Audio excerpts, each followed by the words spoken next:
Hi friend, good morning. তোমাদের সাথে একটা কথা বলার ছিল। তোমার দাদাভাই মারা যাওয়ার পরে আমি একদমই ঠাকুরে বিশ্বস্ত ছিলাম না, কিন্তু আগে খুব পুজো করতাম। কোনো এক মাসির কথায় আমি আবার পুজো করা শুরু করি। তো পুজো করে যেন মনে একটা আলাদাই শান্তি পেয়েছি। সারাদিনের যে কষ্ট দুঃখ সেগুলো যেন আর থাকেই না। তো এটা আমার মায়ের বাড়ি, আমি আমার ছেলে মেয়ে নিয়ে মায়ের বাড়িতেই থাকি। তো পুজো করে কারা কারা মনে শান্তি পাও, সারাদিনের সুখ খুঁজে পাও, আমাকে অবশ্যই কমেন্টে জানিও। তো দেখো আজকে তোমরা আমাদের বাড়ির পুজো আমরা কেমন করি।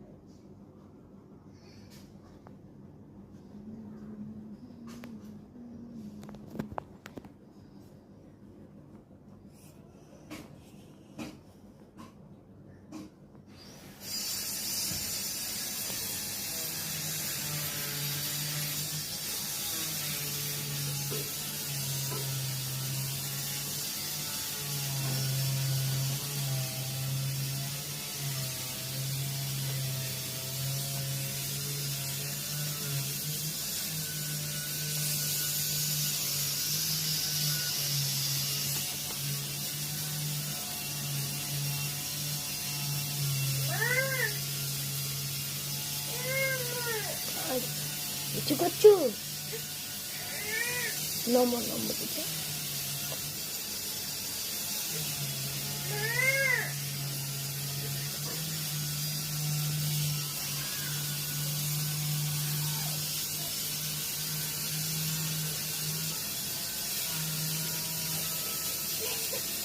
এবার তো প্যান্ট খুলে দাও।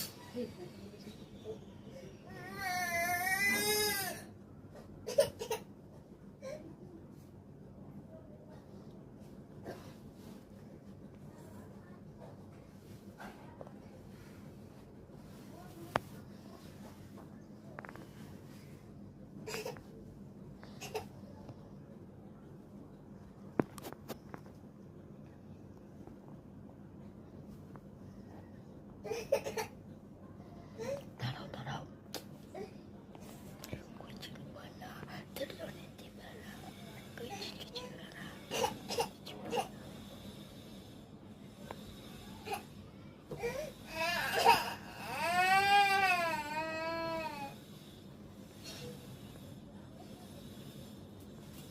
উপরে দাওনি।